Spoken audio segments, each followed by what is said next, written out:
born a man, but I don't identify as cisgender. I have a drag alter ego and I perform as her. There have always been plenty of actresses very happy to jump on the casting couch. Oh my God. Casting couch is this sort of basic term that you clearly don't understand just because you're like a pissed off man, but like it's a lot of women. I defy anyone in this audience today to tell me one area where the state assaults the human rights of women and girls specifically. One. We have 20 areas where men's human rights are assaulted.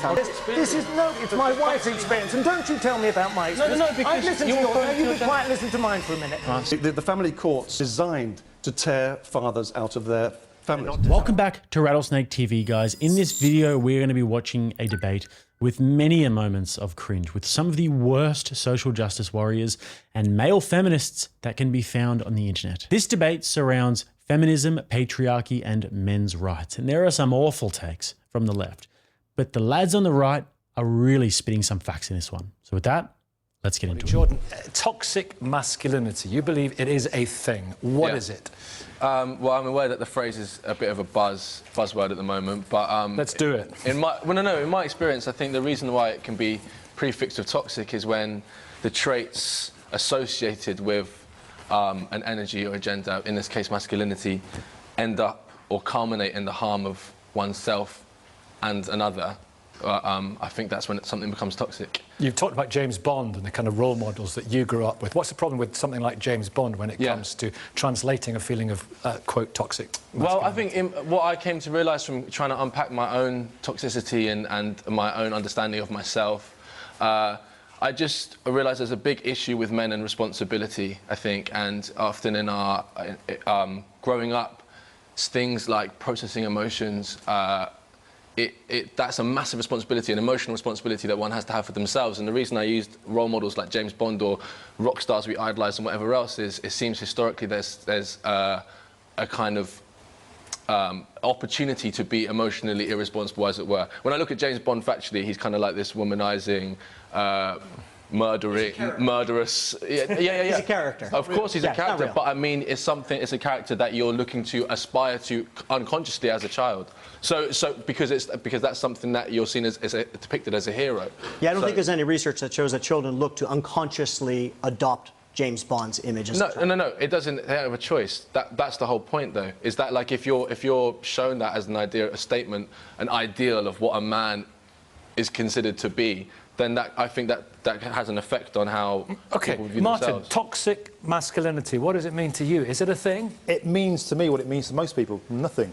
It's one of the least helpful and the most damaging phrases of all that surrounds this debate around what it means to be a man, because it entirely focuses on the bad things men do. Usually a few bad men, their attitude, their behaviour is used to exemplify that of everybody, and it entirely ignores the positive elements of being a man, which are actually massively in short supply in modern society. Fatherlessness. I do a lot of work in jails, serious Category A prisoners. When you look at their life story, 3/4 of those men didn't have dads. They grew up around absent fathers. Now, how is that toxic masculinity? They would have benefited from positive masculinity, positive role models in schools, in young men's lives. The fact that the father has been absent is toxic. Why is that? Because it's emotionally irresponsible. That's the whole point. No. Okay, so why are those fathers present? That would imply what? They do it through choice. In fact, how about if we look at a system which prevents fathers from being involved in their children's lives quite often? Is that toxic masculinity? Explain the system you mean. The suicide boom in men in their 40s is ostensibly and primarily driven by fathers who want access to their children, can't get it. But what's toxic about that? So I'm sure you guys are noticing the dynamics at play here, but let's get into them a little bit before this gets way, way worse. So this guy with the little headband here, trying to unpack my own toxicity, has given away the game straight away and has shown that he is basically conditioned by feminism and the left. So I don't know what happened to this young man. I don't know if he went to university himself, got indoctrinated. Maybe he had a sister who went to university and then brainwashed him. Or maybe, God forbid, this man dated a feminist. Whatever his path, when you hear a man say, an energy or agenda. An energy or agenda, in this case masculinity. When talking about biological sex, as if it's all just like energy, bro. It's just all an energy. It's all fluid. It doesn't even matter. Yeah, energy, bro. Or, for that matter, when they say, I have unpacked my own toxicity. Trying to unpack my own toxicity.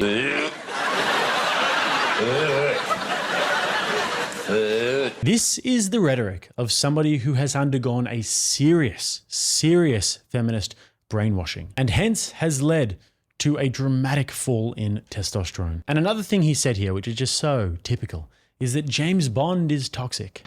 I admire your luck, Mr. Bond. James Bond.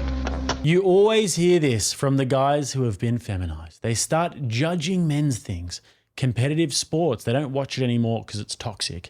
James Bond, gym culture, men's spaces, and other things that are just traditionally, typically masculine. James Bond is not toxic, you dork. James Bond is so popular with men because he's appealing to something within us that is fundamental. He's a representation of a heroic, masculine figure that is cool, calm, stoic, brave, charming, and attractive to women and purpose-driven. So no, not toxic. Let's get on to the next part. Amru, welcome. Good to see you. Good to see you. How do you self-identify? I'm, born a man, but I don't identify cisgender.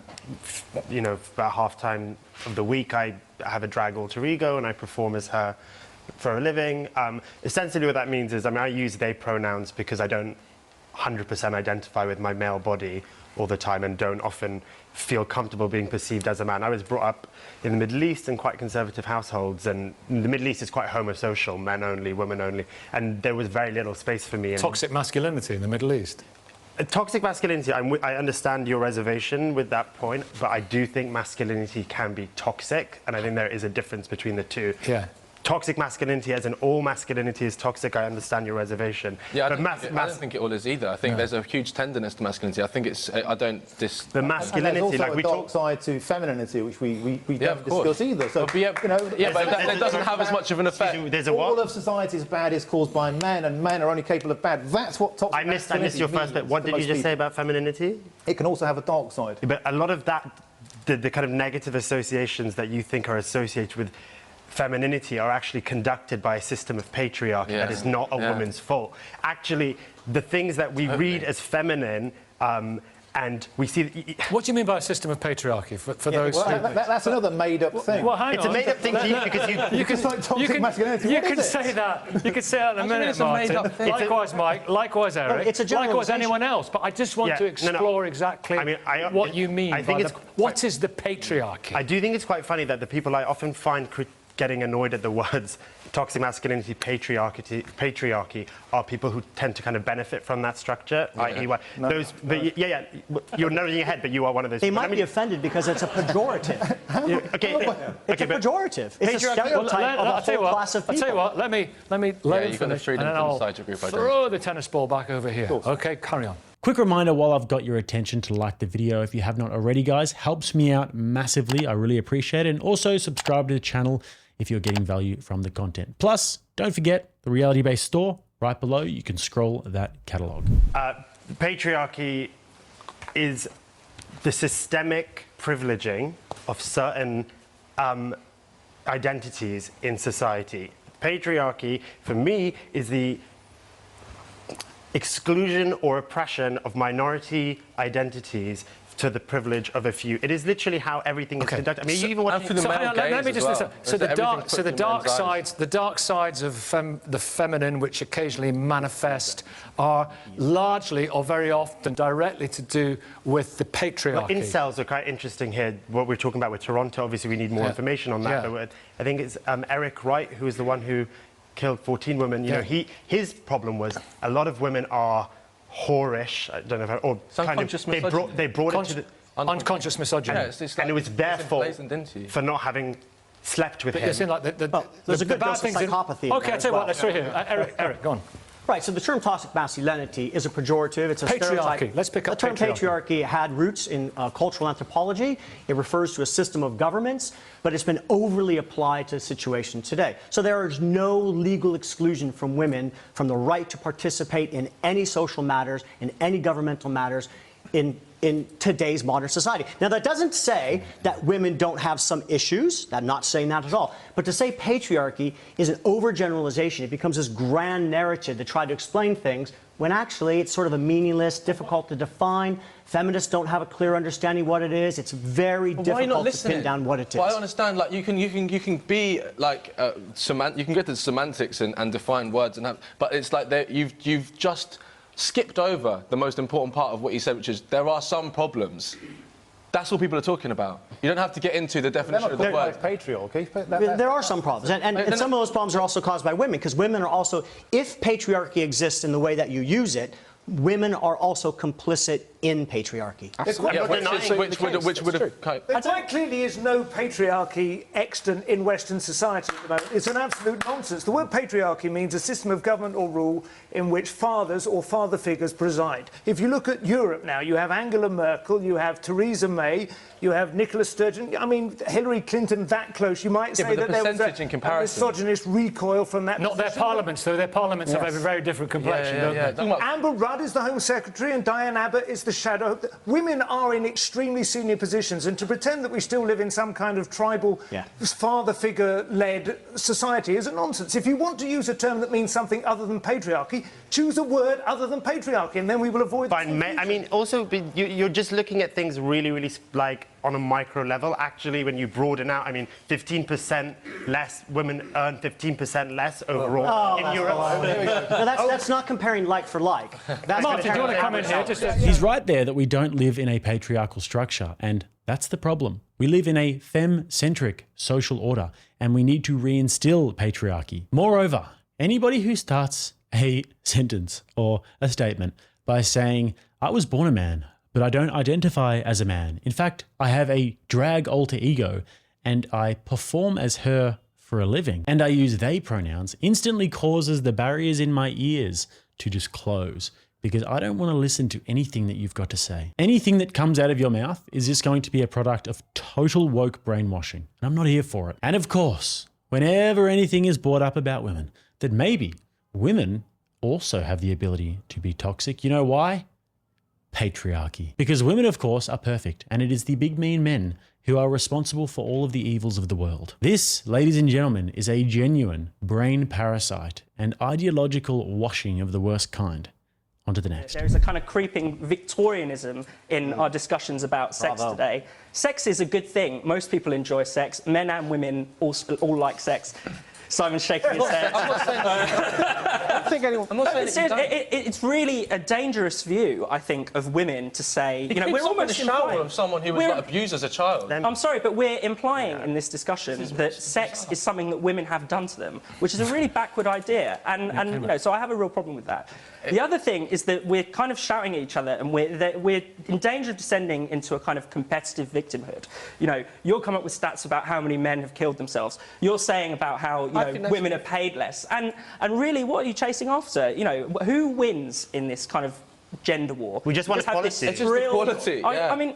So we have equality. It's just upsetting. Men and women have never been more equal. Gender has never been less relevant to our lives in just about every area. And yet there is fixation on gender. There are no barriers. Mike, I want to wait a minute. I'm going to go to the audience in a minute and hear from some women. First of all, though, we were talking about sex there. Don't worry, Jordan. Yeah, I'm just confused. You're confused. How did Guy feel? Mike. You do not like, we're talking about the recent developments, you're not a fan of the Me Too campaign, are you? Yeah, of course not. Well, I'm not a fan of any feminist campaigns, by definition. Well, what do you think about the Me Too campaign? Has that not been tremendously empowering for women at last? They're standing up and they're saying, no more, we're not having it, enough is enough. What's wrong with it? I think the reality is that, you know, the casting couch, if you want to go use that expression, there have always been plenty of actresses very happy to jump on the casting couch. For career paths. But I'd like to pick up on the point of the patriarchy. Can you? We'll come to the patriarchy in a minute. I can't believe the idea that women have huge sexual power, and young actresses in particular will use that for outrageous advancement over other women. Where do you think the idea of the casting couch came from in the first place, though? It's an entirely... Kate wants to talk about... Answer the question, where did the idea of the casting couch come from in the first place? Go on. I think the whole idea of the casting couch, this sort of situation, is entirely perpetuated by men in order to find female talent. Therefore, you're bringing women into this male-dominated space where men have control, and then imposing ideas and imposing this entire situation upon them, to suggest that women somehow... Have you read about Weinstein? Okay, Mike, what about the situation of women having their bums touched and all that sort of stuff that's been going on since since time immemorial, and enough is enough. They don't want it anymore. And men don't want it. I mean, if you ask the men who go to if you ask men who go to nightclubs, they suffer exactly the same problems because it's an environment where people's inhibitions are lowered through alcohol. What problem? But I really would like to talk about... We're not talking in a nightclub. We're talking about in the office. Yeah.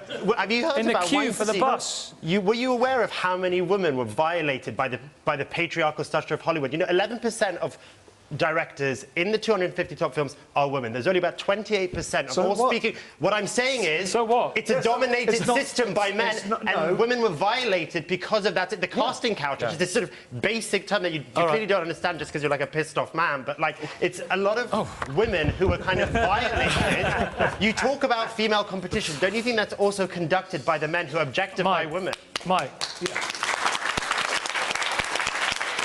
Oh, he's so distressed by this conversation. As you can see, it's so traumatic for him. Now, I've mentioned the sneaky fucker strategy before, guys, and I don't want to sound like a broken record here, but it's important that we don't just skip over this psychological information. These male feminists are clearly disguising themselves as the opposite sex, whether that be through temperament or dress sense, and it is terrifying. Hide your daughters and your wife. If I do have daughters one day, I will be telling them to avoid these men at all costs. They do not want to go for a coffee with you and hear about your problems. Do not get in their car if they offer you a lift to the airport. And the feminist conditioning runs so deep with these ones, and the way that you can tell is that they absolve women of any responsibility or any wrongdoing in any situation whatsoever. You think women aren't attracted to guys like James Bond? Let me tell you, they are. Now listen. Just do as I say, will you? Yes, James. And I know that deep down the male feminist realizes this. And that's why they're so mad at the world, because women are attracted to these sorts of men. But they'll say that he uses his charm to manipulate them, the poor women, the damsels in distress. Well, if that is the case, kind of makes women seem a little bit gullible. Aren't women meant to be equal to men? And also, they were shocked to hear the news that there have been some women who have used the casting couch to leverage their sexual power to get ahead in life. No, this could never happen. Guys, every time a powerful man sleeps with a woman, she is a victim, and she never ever has anything to gain from it, ever. So let's carry on now where this Chad in the black suit chads out and have a listen to the audience, because it is beyond cringeworthy. You wanted to address the Mike is the leader of the Justice for Men and Boys. Right. Patriarchy. Okay, we had in our last manifesto 20 areas where the human rights of men and boys are assaulted by the state's actions and inactions, almost always to privilege women and girls. I defy anyone in this audience today to tell me one area where the state assaults the human rights of women and girls specifically. One. We have 20 areas where men's human rights are assaulted. Well, go on, let's see some of yours first. Well, for example, okay, in a minute. Okay, just a few days of age, Jewish and some Muslim babies have their genitals mutilated.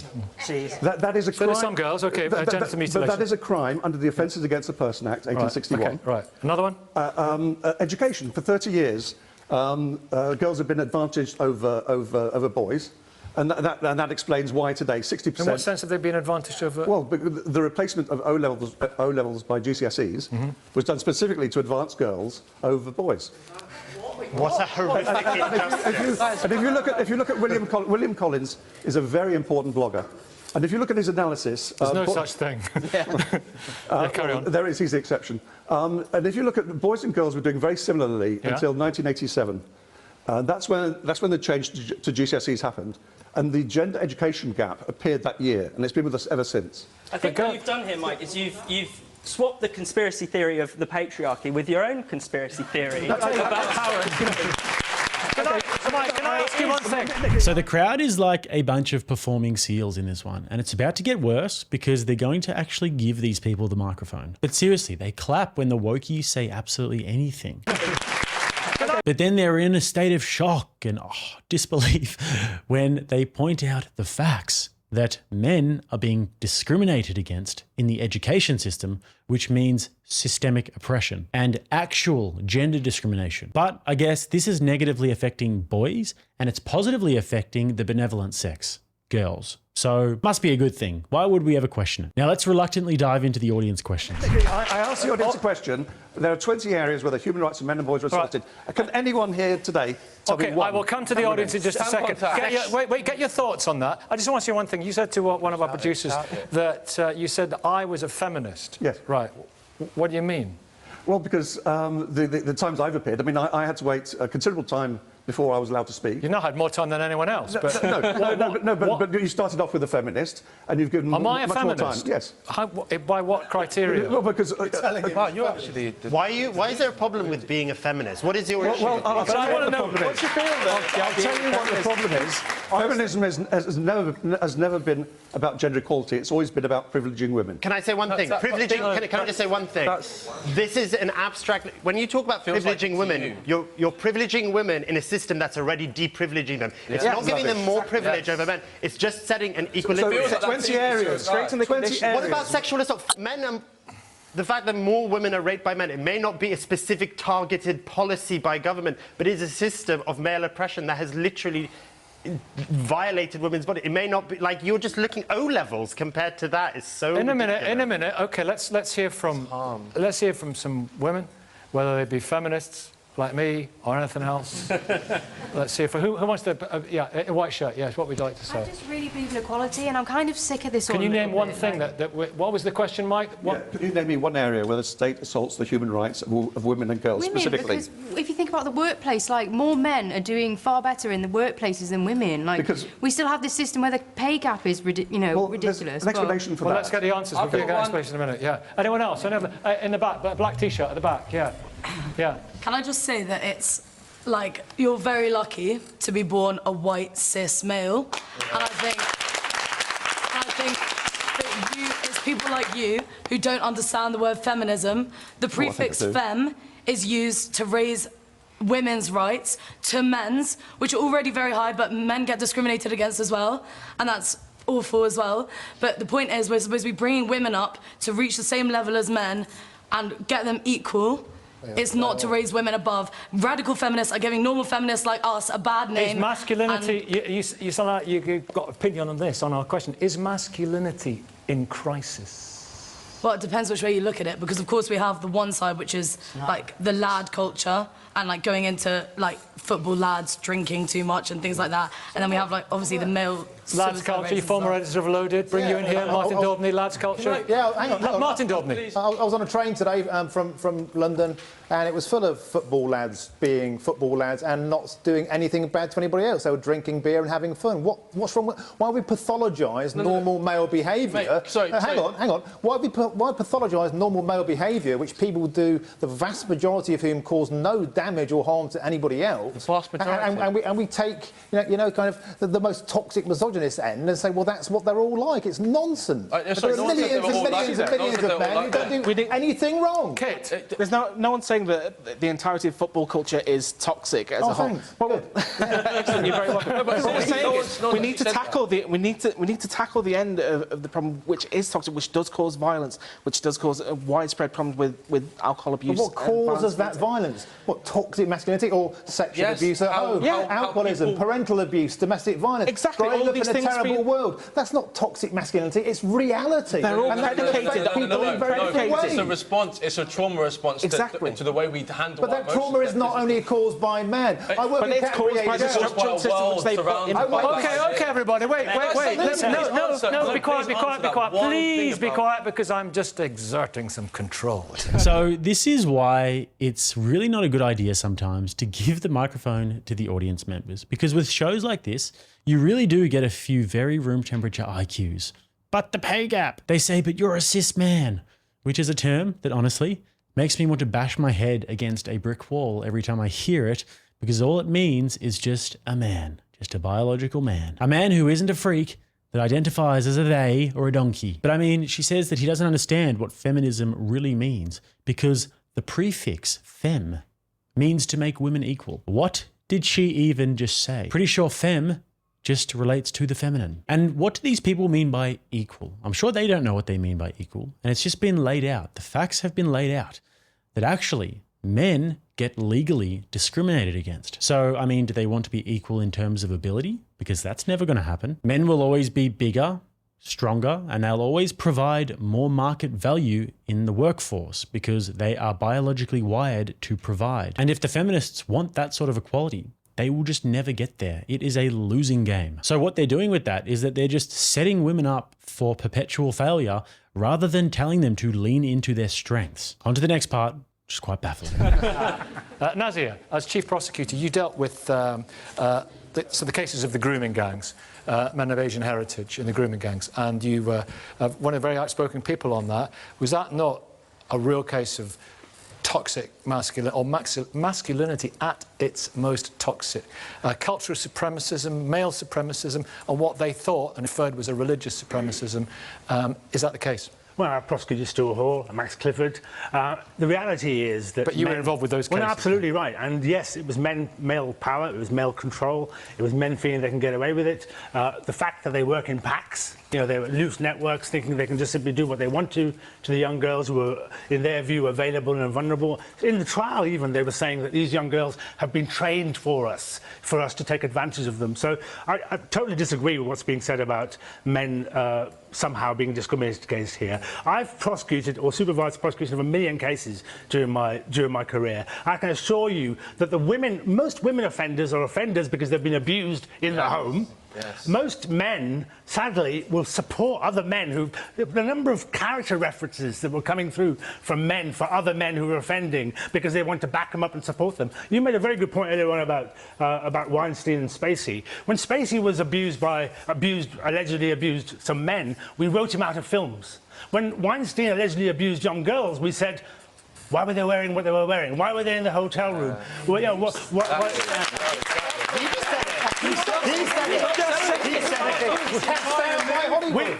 we have...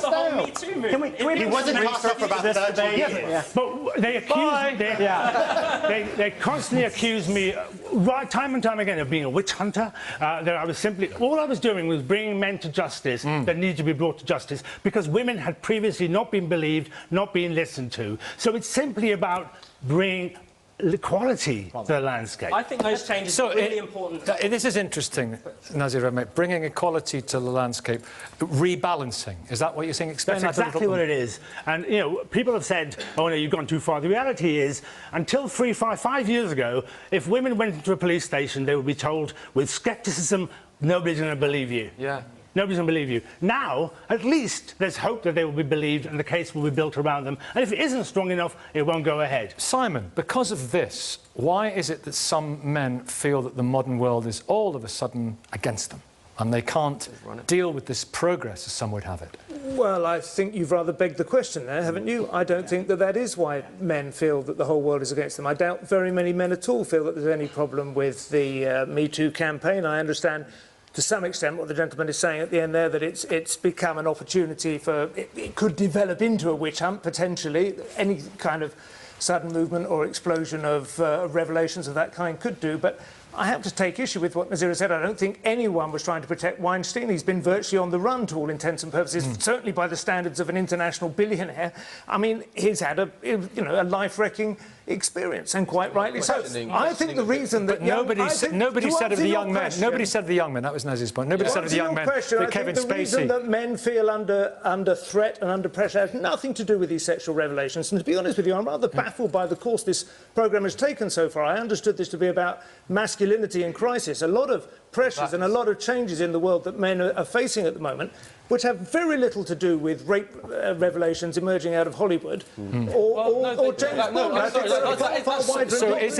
So notice there when they brought up the grooming gangs, he said that he prosecuted guys called Stuart Hall and Max Clifford, who were 2 white guys. And then he goes on to say that the grooming gangs in the UK, that's all a problem of male power and male privilege. The grooming gangs in the UK, guys, all the problem of male toxic masculinity. Somehow in the last 20 or 30 years, toxic masculinity just went through the roof in the UK. I'm just thinking, could there be anything that happened in the last 20 years or so? Has anything changed in the UK over that time period to make men more toxic? I don't know. Let me know in the comments, guys, if you can think of anything that might have happened. let me know. And then he goes on to say that women are only offenders because they're abused in the home. So it's like this cyclical thing where the males will do the abusing and the women will just fight back. But then how does this explain that the highest rates of domestic abuse are amongst lesbian couples? Well, maybe they were abused, but then...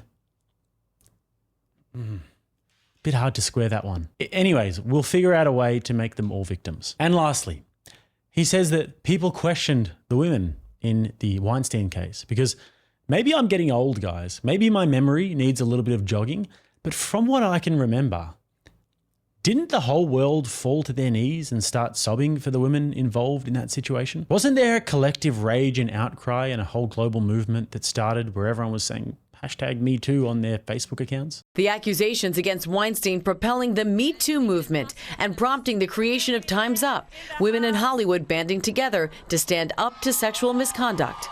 Weinstein, who had once been one of Hollywood's most important producers, losing his place at the helm of Miramax, the company declaring bankruptcy. And this morning, the two-time Oscar winner is in custody after being found guilty of crimes against Jessica Mann and Miriam Halei. This is the new landscape for survivors of sexual assault in America, I believe, and this is a new day. I don't know, perhaps I'm just getting old. So now let's get into the next bit, guys, which is my favorite part of the whole entire debate, where the Chad on the panel puts the little headband energy soy boy in his place. Why? So hang on, this is important. This is important. What has it become? I think the Spacey point was that the young men abused by Spacey, nobody said, well, what were those young men wearing? Listen, very few men have, in my lifetime, in my adult lifetime, very few men have felt the degree of entitlement and enablement that a Harvey Weinstein feels when he can offer a woman a role in a leading movie. None of us live like that. My own wife is baffled by this. She works in PR. She says, it's my wife's experience. And don't you tell me about my experience. No, because I've listened to yours. Now you be quiet and listen to mine for a minute. There is an awful lot of shouting and putting down going on here, and nobody is listening. I'm telling you, most men are not Harvey Weinstein. I know lots of people. I don't know any rapists, okay? They're not. But they exist, though. What is it that makes it... Is it more difficult to be a man now than it was 40 years ago? I have no idea. I was 12, 40 years ago. I don't know. But it certainly seemed to me that there was a more established role for men to fulfill in society, which would enable them to achieve a degree of status and which would enable them to a degree of respect within the society. And I think they are struggling to understand the world of work has now. changed, yeah, hasn't it? And I don't think it has anything to do with Weinstein. You're picking out, like, the extremes, the dramatic extremes. I'm not picking them out. He's picking them out. He's picking them out. This is why I'm telling you. I'm sorry, but I think it's ridiculous to focus on this. It's nice that it's organic, though, and it's not too structured. It's nice that we go. It's nice that we go where you people take it. That's what we love to see. That's what a good father does. And a young man should respect that, respect the authority of an older and wiser man, and shut the hell up. That's what his father should have done a long time ago. Just say, listen, kid, shut up. Shut your mouth and put him in his place. Shut your fucking mouth. Shut your fucking mouth. Understand me? But they say, oh, but there are these bad men. Yes, there are some bad men out there. And there are some bad women. There are some bad people. Let's do our best to not be bad people. And let's also do our best to not blame one sex for all of the ills of the world. Now to the last bit, where the men on the right of the panel, suited up, well-dressed, looking good, absolutely demolish the men on the left when they bring up facts and real problems and are confronted with arguments of pure emotion. Let's talk about the family. I mean, the traditional structures have gone. We have all ways and shapes and forms, and it's a wonderful thing. And Mike, you know, it's not like 2.2 kids, hi honey, I'm home. You know, we are gone. That's disappeared. Well, I think that, yeah. And men are much more involved now in raising children. That is surely a success story. Unfortunately, well, for those fathers who can do that, but there's been a decades-long tragedy of family courts denying fathers access to their children. And that is the most sickening emotional abuse of fathers and their children. And we know that the male suicide rate, which I think Martin may have mentioned that suicide is the #1 cause of death for men under 50. The government doesn't give a damn about it. But following suicide, men commit following divorce, men commit suicide at 10 times the rate of women. Yes. And a lot of that is because they're denied access to their children, which is and because they're vets suffering from chronic traumatic encephalopathy and post-traumatic stress disorder. There are 3 times more vets that die from suicide than die in the battlefield. There are also men who've been playing a lifetime of contact sports, and now we know with chronic traumatic encephalopathy that leads to all sorts of cognitive impairments, including suicidality. Just look at the National Football League. Men also have worked in more hazardous occupations. So when you talked about the dustbin men, Simon, absolutely. Men's deaths in those industries, I call them dad industries, dangerous and dirty, are 10-fold or 100-fold, or in some 1,000-fold of what women's deaths are in those occupations, because women aren't in those occupations. Let's talk about the family. I'd like to talk about the family. Nazia, can I just please ask a question to you? If you said a statistic, about divorce and men's suicide being related to that, why do you think a man's killing himself in that situation? Because they're denied access to their children. We wouldn't be surprised if mothers killed themselves in the same numbers if they were denied access to their children. No, but I'm talking about in regards, is that only in situations where divorce has led to the lack of access, and what is that statistic in comparison? Why should divorce in itself lead to lack of access? The point is the family courts are designed to tear fathers out of their families. Why do you think they are designed to do exactly that? I mean, I could introduce you to 100 men who'll tell you that. But they still have to pay the money for the family, but they don't see their children. And that is just criminal emotional abuse of fathers and of their children. Some people will argue, some people will say, oh, well, there has to be a reason for this. No, I think women get legal aid for just alleging abuse. Courts are run by... alleging abuse. Nazia, can you throw any light on this? Yeah, well, 1 in 4 women are domestically abused. Yeah, rubbish. Literally. And killed by their partners every week. I think disproportionately, women and girls are the victims. How is that rubbish? The point is the judges listen to the evidence. It's the evidence that will determine their judgment. The evidence shows us very clearly, and it has for decades, that men and women suffer domestic violence at similar rates.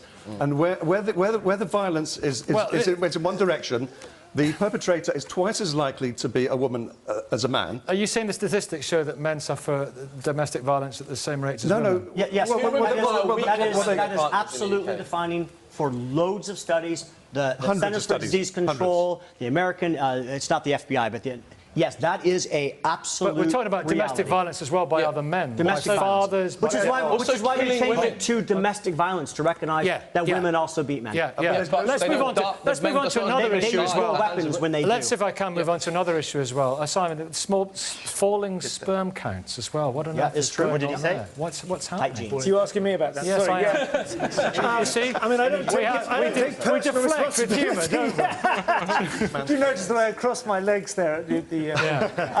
What is going on? Well, clearly I'm a comedian. I have no, fascinating... I mean, I only have second-hand insights, but I've read into it, and it does seem extraordinary. It came out quite recently. You were asking for a friend. To be honest with you, this was the point at which, and one of the reasons why I agreed to be on the programme, because I think until about a year ago, I had suspected that there felt to me like, masculinity in crisis, but was it just grumpy old man, in my day, boys were boys, men were men, whatever, it's the kind of thing that you get older. And then you see, 50% fall in sperm count, 50% lower testosterone. Testosterone equates with toxic masculinity in a lot of people's minds due to this kind of propaganda, but in reality, it's absolutely crucial to men's health. It keeps their minds focused, it enables them to act decisively. Some psychosomatic it's things extraordinarily going on here. important part of their makeup in exactly the same way that obviously estrogen and so on is for a woman. And it's dwindling to potentially existential threat levels. I mean, and nobody seems to be talking about it. It's like page 3 in Nature and tomorrow's chip paper. Why is that happening? Why is that happening? Well, God knows. But growing though, isn't it? No, it's not. The white population in Britain, the native population across Europe, is below replacement level. This is part of the reason why we have a huge refugee and immigrant sort of situation, whether you want to call it a crisis or whether you just want to call it a phenomenon. But part of the reason is that we are not. I'm sorry, that's but a Western phenomenon. The fact is, across the West, European native populations are not at replacement level, and that includes the traditionally fecund populations of Southern Europe, the Catholics and the Greek Orthodox people who used to have these great 7 or 8. They have like 1.4 children per the woman now. Is that not equally due to a change in sexual society? revolution, the fact that, you know, women have access to sperm. I'm sorry, but people don't very interesting. Any women in the audience who want to comment on that? I'm just taking women's comments in the audience. Yeah. Lady, what would you like to say? Yeah, it's you. It's you. We're on you. I'm Greek and a Greek Orthodox. I think the issue there is, you know, more related to economics rather than other things, and the changing of the social, political, economic environment. And I think it's the same for a lot of Southern European countries. But there is a consistent problem. I think in all I Europe, was saying was I was answering I was just answering this gentleman's point that we're still having children, aren't we? I said sperm cancer following, and Nazira said, well, we're still having kids, aren't we? And I'm saying, no, actually, we're not. I mean, we are obviously having some, but we're not at replacement level. Any other women over here who'd like to say something? A lady at the back, had a white jacket, yeah. Do you think it's maybe that we've changed for what women want? So I know myself, I'm not particularly interested in having children. I teach these boys here.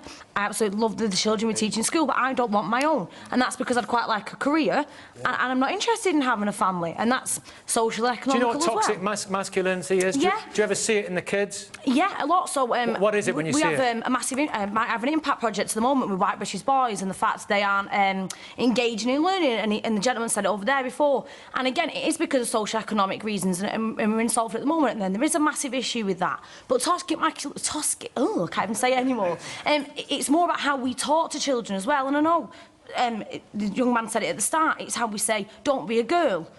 Stop crying. But if we change how we act, if we change how we speak to children, and I mean the teenagers, not even children themselves, the teenagers, then maybe that changes how they see themselves as well. So just such a stark contrast there. On one side, you have the single, childless lady working in education, telling young boys to act like girls and saying that she doesn't want to have a family because career. You also have the typical soy boy. And on the other side, they're talking about real issues. The declining birth rates, declining sperm and testosterone in men and more. And also the issue of fathers committing suicide because they have their children taken away from them and they lose their families, which is a real problem. I mean, the legal system is designed to do this, and men are suffering tremendously across the Western world because of this problem. Imagine having to pay most of your paycheck to your ex-wife who hates you and won't let you see your children, but you have to finance her life anyway. I mean, in Australia, and sorry to get crass here, guys, but you could walk in on your wife sucking another man's penis. She could look up at you and say, I want a divorce. And the courts would still give her custody and make you pay. And then the naive little energy manifestation headband kid responds with, well, you just got to learn to regulate your emotions, bro. And I did some yoga, and I went and did some Reiki, and I went and did some grass touching and crying with all of the hippies, and I learned to regulate my emotions. So you should too. Maybe if you wear a headband like this and you do some kundalini, you'd be enlightened like me. I practice the ancient art of Shivambu, so I drink my urine first thing in the morning. Wait, really? Yeah, I've been doing that for like 15 years. Absolutely sickening stuff. But anyways, guys, if you did like this video, would appreciate it if you'd put that thumbs up and also subscribe to the channel. If you'd like to find my links, they will all be right there below. And if you would like to watch another video, right here. Till next time, I'm Jake. This is RattlesnakeTV, keeping you armed and dangerous.